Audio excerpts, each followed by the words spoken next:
Welcome back to our series of audio lessons on the book of Esther. Today we'll finish our series with chapters 9 and 10. Before we get into these, let's take a quick look back at what's happened so far. Haman, the enemy of the Jews, is dead, hoisted on his own petard, well, at least on his own gallows, for his plan to kill all the Jews in his supposed assault on the queen. Esther reveals to Xerxes her relationship with Mordecai. Cousin, yes, but more. Adopted father, advisor, protector. Based on whatever she said, Mordecai is summoned before the king.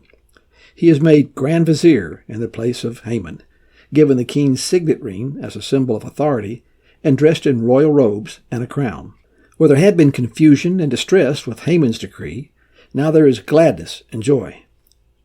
Esther is given all of Haman's possessions, and, in turn, she places Mordecai over them. The man who sought to kill, to destroy, and to annihilate all the Jews is himself dead.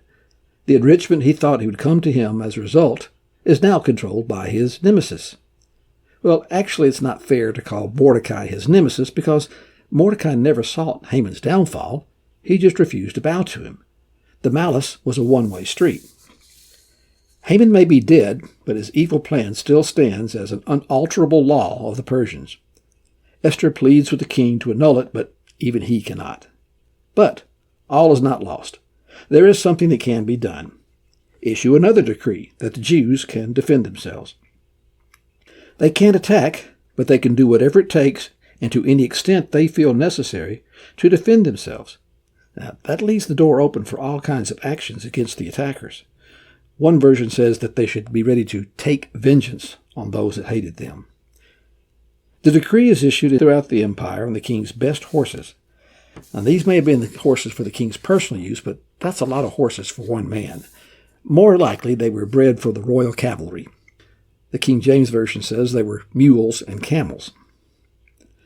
Mordecai's decree is very similar in its language to that of Haman, except for the additional content about the Jews' self-defense measures. Some of the language in Mordecai's decree seems to be offensive in nature. Take vengeance and plunder goods. That's probably because the original decree was written from a Persian mindset of aggression and not the Jewish mindset, which tended to be a little more peaceful in nature and less provoked. One more interesting difference between the two decrees. The first was written to all the government officials over all the empire in their own language. The second specifically includes the Jews. Apparently, the first excluded the Jews to keep them in the dark for a surprise attack. At the end of chapter 8, we have, "Many from the peoples of the country declared themselves Jews, for the fear of the Jews had fallen on them." I don't know if that's to imply or differentiate between the country folk and the city dwellers, or mean the entire people empire-wide. Probably the latter. Because they feared the Jews, they declared themselves to be Jews. This is fear that is terror and dread, not awe. But why fear the Jews if you had no intention of attacking them? They knew there was something special about the Jews. At the end of chapter 6, when Zeresh predicts Haman's fall, it was because Mordecai is of the Jewish people, not because of any ability or political connection he might have. Those who declared themselves Jews didn't want any part of possibly being seen as against the Jews and incurring God's wrath. Let's look at chapter 9. We'll read verses 1 through 4. Now in the 12th month, which is the month of Adar, on the 13th day of the same, when the king's command and edict were about to be carried out, on the very day when the enemies of the Jews hoped to gain mastery over them, the reverse occurred. The Jews gained mastery over those who hated them. The Jews gathered in their cities throughout all the provinces of King Ahasuerus to lay hands on those who sought their harm, and no one could stand against them, for the fear of them had fallen on all the peoples. And all the officials of the provinces and the satraps and the governors and the royal agents also helped the Jews, for the fear of Mordecai had fallen on them. For Mordecai was great in the king's house, and his fame spread throughout the provinces, for the man Mordecai grew more and more powerful. If chapter 8 was a chapter of reversals, chapter 9 contains the greatest reversal of all. The time has come for Haman's plan for the destruction of the Jews to be enacted, posthumously. The day is the 13th of Adar. About 6 months have passed since Mordecai's edict was distributed, enough time for both sides to prepare. There will be no surprise attack. The author gives his summary. The day when the enemies of the Jews hoped to gain mastery over them, other translations says overpower or massacre them, the reverse occurred. The Jews gained mastery over their enemies. How was this great reversal accomplished? Well, a little strategery, as W would say, a little help from their friends, and especially from the greatest friend of all, God. He's never specifically named, but who can deny his presence? Their strategy. The Jews gathered in their cities. Now, that doesn't mean there were certain cities set apart for the Jews, like the Levites or the cities of refuge.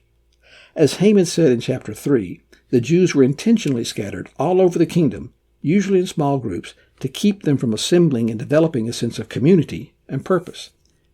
In cities where there was a significant number of Jews, they banded together, strength in numbers. Small groups separately might not be able to withstand the attack, but by gathering several small groups into a large one, they improved their odds. Small numbers of Jews in several small villages might gather into one village. The text says they were to lay hands on those who sought their harm. Again, that sounds kind of like an offensive mood. The idea behind this is that the Jews were not to attack, but once engaged, game on. Lay hands on gives the image of grabbing the opponent and not letting go until he is vanquished, in this case, dead. They were ready for the fight. Then there was a little help from their friends. Government officials throughout the empire helped the Jews. What kind of help is unspecified. Maybe weapons, maybe intelligence, maybe actually fighting with them. One author suggested that since the helpers were not under the self-defense restriction, that they took offensive measures against the Jews' enemies.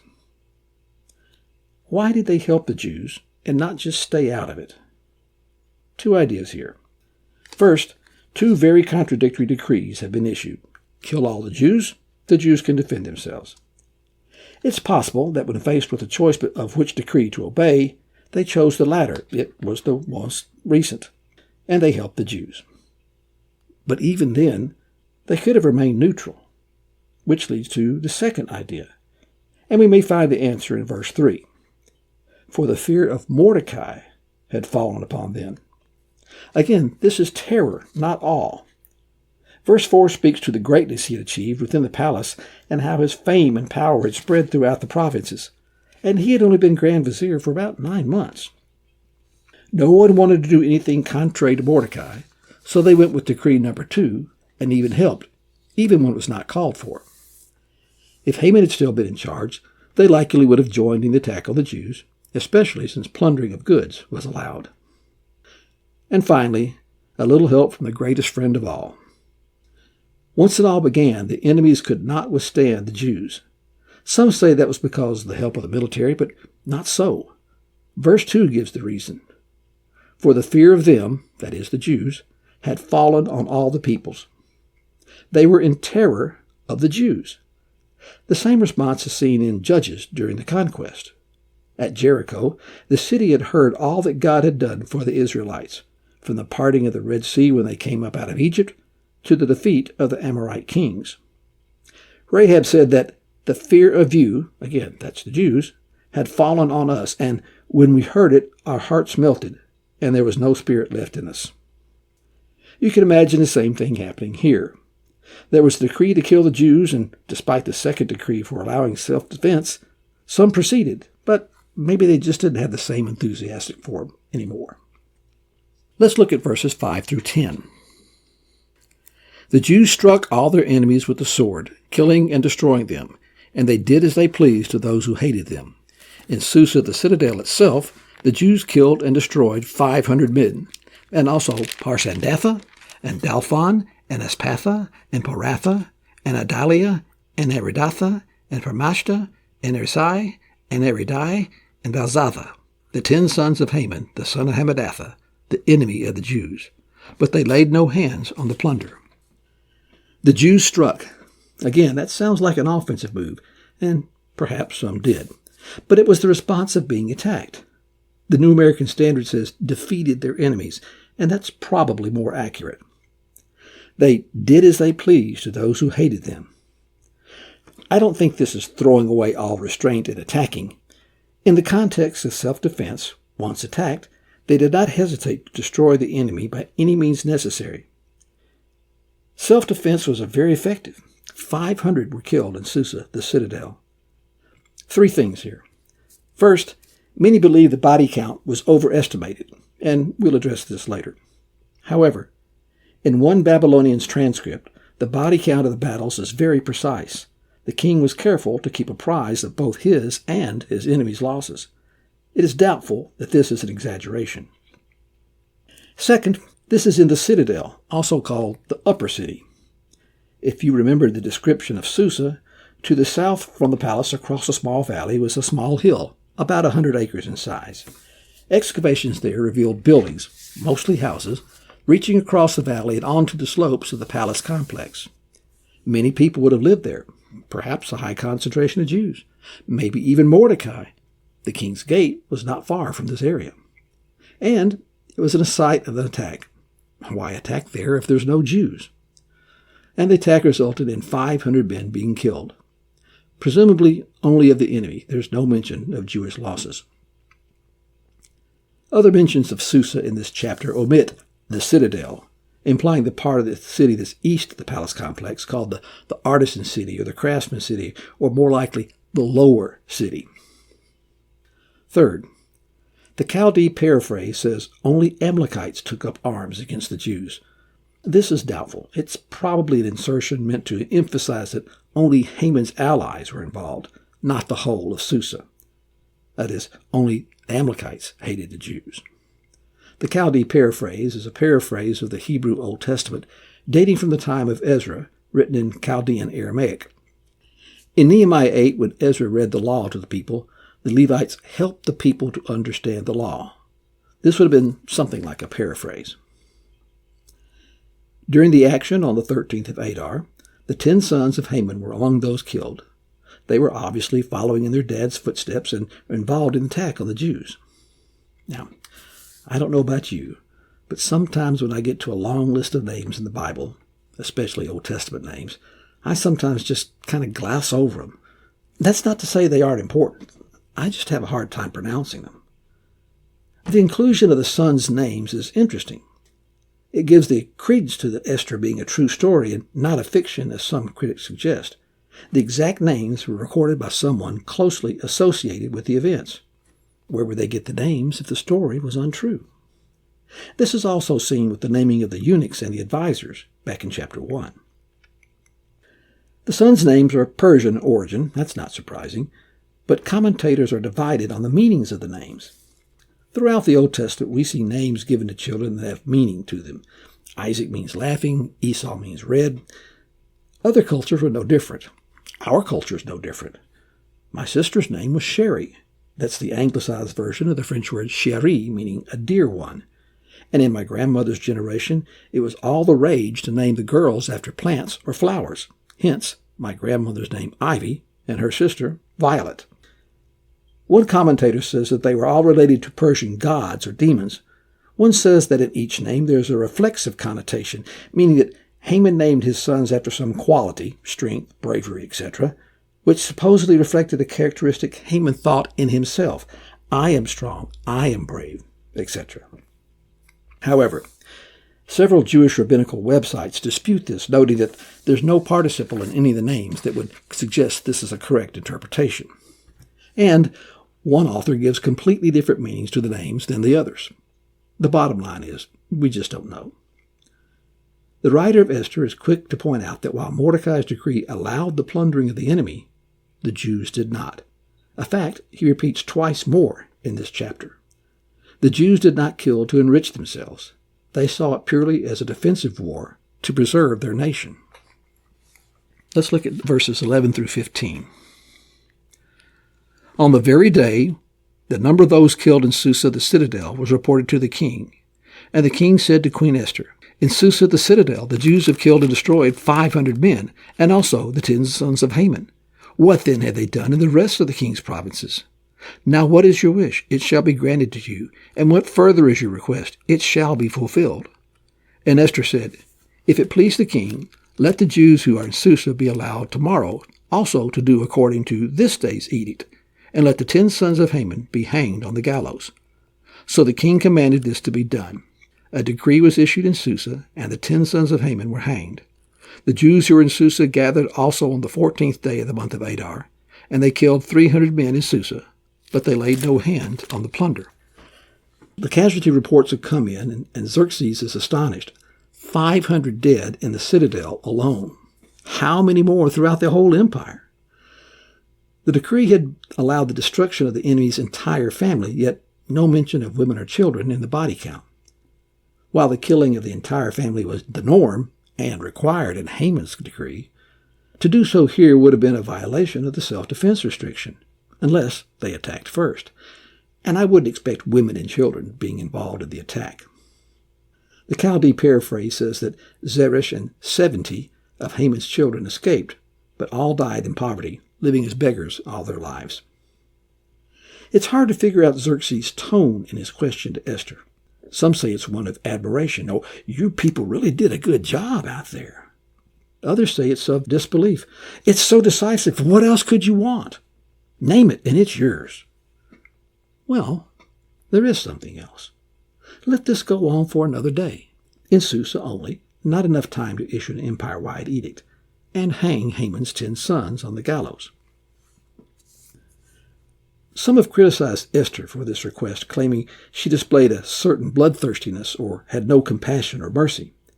However, a look at the text shows that this was prompted by Xerxes in verse 12. It says, "Now what is your wish? It shall be granted to you, and what further is your request? It shall be fulfilled." That sounds like Xerxes was expecting something else. One suggested this may have been a tone of sarcasm. The answer to this falls in 3 possible categories. Some suggest that Esther was prompted by a report from Mordecai. He, being the Grand Vizier, had intelligence that there remained a pocket of enemies still within the city intending an unauthorized attack at some future date. They needed to be dealt with in order to ensure the Jews' safety. Another says she displayed the same principle found so often in Jewish history, settling for nothing less than complete victory. And another answer is given by Charles Spurgeon in his commentary. Now it was God's intent that a last conflict should take place between Israel and Amalek. The conflict, which began with Joshua in the desert, was to be finished by Mordecai in the king's palace. This was the fulfillment of God's command to Saul almost 600 years earlier to utterly destroy the Amalekites. But why, when they were already dead, hang Haman's sons on the gallows? This is the ultimate deterrent and an example of what happens to you when you displease the king. During the Purim celebration today, as the reading of Esther comes to this point, the reader takes a deep breath and reads Haman's sons' names in one breath, adding 10 at the end for emphasis, because they all died together.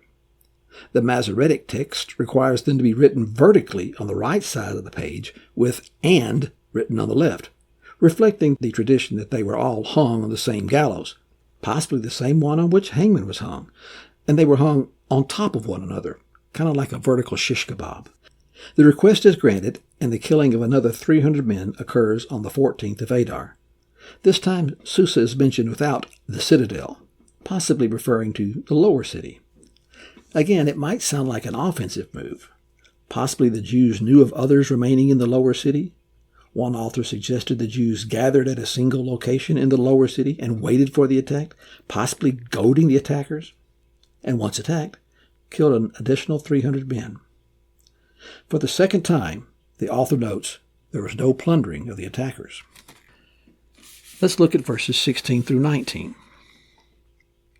Now the rest of the Jews who were in the king's provinces also gathered to defend their lives and got relief from their enemies and killed 75,000 of those who hated them, but they laid no hands on the plunder. This was on the 13th day of the month of Adar, and on the 14th day they rested and made that day a day of feasting and gladness. But the Jews who were in Susa gathered on the 13th day and on the 14th, and rested on the 15th day, making that a day of feasting and gladness. Therefore the Jews of the villages, who lived in the rural towns, hold the 14th day of the month of Adar as a day for gladness and feasting, as a holiday, and as a day which they send gifts of food to one another. Now we have the summary of the day's events. The Jews got relief from their enemies by killing 75,000 empire-wide. The Septuagint says only 15,000. The 75,000 number is probably more correct. When you consider the vastness of the empire, 2.1 million square miles, in comparison, the U.S. lower 48 is 3.1 million square miles, and that the Persian officials helped the Jews, possibly with weapons and troops, 75,000 is a credible number. In Susa, a major city, 800 were killed. There were 94 major cities throughout the empire. If those cities had the same kill ratio, the body count would have been about 75,000. All in one day in the provinces, the 13th of Adar, plus an additional day in Susa, the 13th and 14th of Adar. And for the third time, they took no plunder. It appears from verses 17 through 19 that Jews held spontaneous celebrations both in Susa and in the provinces. It was marked with feasting and gladness and giving of gifts, just like Purim would be celebrated later. Let's finish the chapter, beginning in verse 20.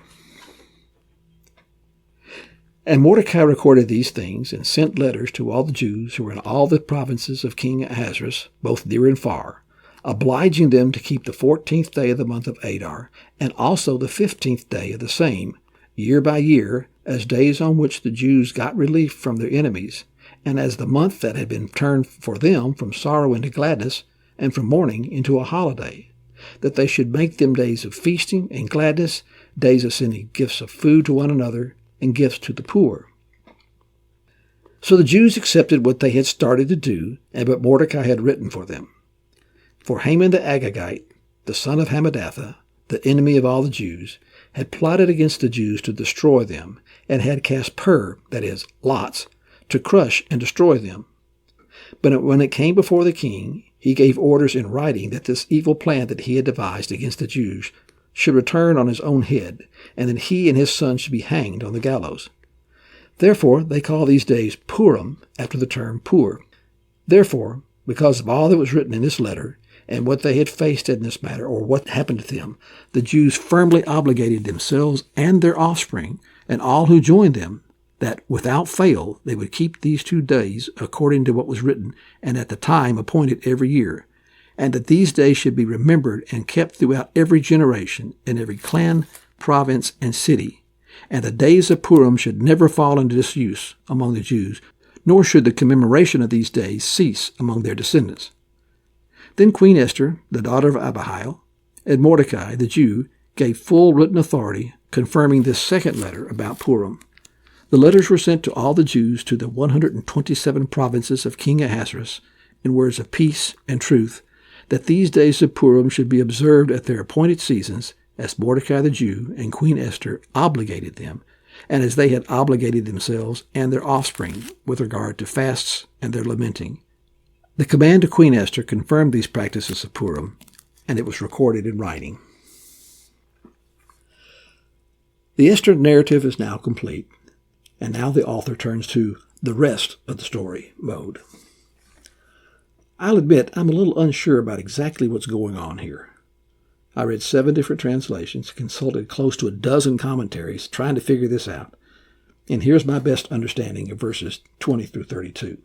It appears the Jews in both Susa and the provinces had already begun celebrations spontaneously, in verses 17 through 18, immediately after their victories, and in verse 23, what they had started to do. The problem was the provincial Jews were celebrating on the 14th of Adar, and those in Susa on the 15th, because those were the days after their respective victories. It sounds like both groups wanted to celebrate the day of their victory. By this time, these celebrations may have been on the first or maybe even the second anniversary. They would have celebrated the day of their respective victories, and now, 1 or 2 years later, word is gotten back to Mordecai that the provincial Jews are celebrating a different day. Mordecai sends them letters telling them to celebrate both days, presuming not wanting to offend either group. Plus, why have a 1-day celebration when you can have a 2-day celebration? What Mordecai had written to them in verse 20, sent letters, is this letter in verse 26, I believe. The content of the letter is summarized in verses 24 through 26. This is the why behind the celebration and the name Purim. Pur is the Persian word for the lots cast by Haman for the destruction of the Jews, and the Hebrew plural suffix im has been added, indicating both days were to be celebrated. One author suggests that the name Purim was kind of a in-your-face to Haman. You cast the Pur to kill us, now we celebrate that day as a day of deliverance. Because of Mordecai's letter and all that they had experienced, this was accepted. It wasn't just accepted. 3 times the text says they obligated themselves and their ancestors to keeping the Purim celebration. Once it said that should never fall into disuse, and once it said they should never cease to celebrate. And not just the ethnic Jews, but anyone who joined them, proselytes, those who declared themselves to be Jews, all the Jews everywhere. It was universal and perpetual. The ESV has in verse 27, they, without fail, would observe Purim. This phrase carries a connotation that isn't easily translated. It means something like irrevocable, just like the Persian laws. It may be that the Jews considered Mordecai's letter as just a suggestion, so Queen Esther gets in on the action. She issues a joint letter with Mordecai, giving royal authority for the celebration. However, there still appears to be a difference in how each group is celebrating. The original celebrations including feasting and gladness and giving of gifts, but now some are including fasting and lamentations. No problem. Include those as well. In Purim celebrations today, the event begins the night before with a fast, called Esther's fast, and lamentations are recited. The book of Esther is read both that evening and the next morning, along with what's called redemption passages, showing Mordecai's progression in the kingdom. The first is in chapter 2, verse 5, at our introduction to Mordecai. Now there was a Jew in Susa, the citadel, whose name was Mordecai, the son of Jair, the son of Shimei, the son of Kish, a Benjaminite. The next is in chapter 8, verses 15 and 16. This is Mordecai's promotion to Grand Vizier. Then Mordecai went out for the presence of the king in royal robes of blue and white, with a great golden crown and a robe of fine linen and purple, and the city of Susa shouted and rejoiced. The Jews had light and gladness and joy and honor. And the last is the last verse of the book, chapter 10, verse 3, explaining the benefit Mordecai brought to both the people of Persia and the Jews. For Mordecai the Jew was second in rank to King Ahasuerus, and is great among the Jews and popular with the multitude of his brothers, for he sought the welfare of his people and spoke peace to all his people. There are also 3 prayers offered. The first, praising God for counting them worthy of attending the festival. The second, thanking God for the miraculous preservation of their ancestors. And third, praising God that they had lived to observe another festival. Let's finish the book with chapter 10. King Ahasuerus imposed tax on the land and on the coastlands of the sea, and all the acts of his power and might, and the full account of the high honor of Mordecai to which the king advanced him, are they not written in the book of the Chronicles of the kings of Media and Persia? For Mordecai the Jew was second in rank to King Ahasuerus, and he was great among the Jews and popular with the multitude of his brothers, for he sought the welfare of his people and spoke peace to all the people. This chapter serves as an epilogue to the book. The author cannot close the book without one last tribute to Mordecai. One commentator said the book could have easily been titled The Book of Mordecai. He starts out by telling of the power of Xerxes, one who controlled the vast empire from India to Ethiopia, to Libya to Greece to Central Asia. He levied taxes. He who has the power to tax has control. He does this to imply the power Mordecai wielded as second to the king. In chapter 2, verse 8, when we are first introduced to Mordecai, he is identified only as a Jew. At the end, he is still referred to as the Jew. No great title attached. He didn't use his position for self-advancement, riches, or cronyism. He is popular among not only the Jews, but all in the kingdom, because he sought the welfare of the people and spoke peace to all his people. One ancient document says that in the last 2 years of Xerxes' reign, his uncle, Artabanes, became the king's favorite counselor. This is the same guy in chapter 1, verse 14, called Abinadab. Possibly Mordecai had died. Xerxes was assassinated about 10 years later in 464 BC, and Artaxerxes, his son, took the throne. One source that says that Vashti came back to court as Queen Mother. Since Esther was not his mother, she would have been removed from court, possibly living in a smaller palace in Susa or in one of the far reaches of the empire. It's possible that any children she might have had would have probably been killed.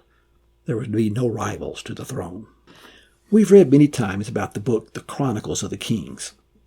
No trace of this book has ever been found. All we know of Xerxes comes from contemporary Greek writers, especially Herodotus. Yet, God's book of Esther has survived nearly 2,500 years and counting. Esther, the story of a Jewish girl who became queen and saved her people. It's the explanation for the Feast of Purim. If that's the total of your understanding of this story, you miss a lot.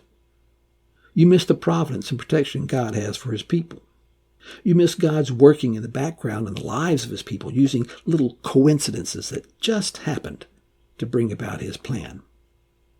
Matthew Henry in his commentary said, "If the name of God is not here, his finger is." You miss an example of unshakable faith that God's will be done, regardless of how dire the circumstances may be. Mordecai said to Esther, "For if you keep silent at this time, relief and deliverance will arise for the Jews from another place." You miss the understanding that we all have a purpose in our lives to fulfill before God. Who knows whether you have been brought to this place and this time to, you fill in your own blank. You miss the call of personal responsibility to do what's right, regardless of the consequences. Esther said, "I will go to the king, and if I die, I die." And it's the story that relates the absurdity of wickedness. Haman plotted to kill the Jews because Mordecai would not bow to him. His grand plan came back on his own head, and you just can't help but laugh. Well, that concludes our study of the book of Esther. I hope you've enjoyed it just as much as we enjoyed bringing it to you. Until next time, may God bless you.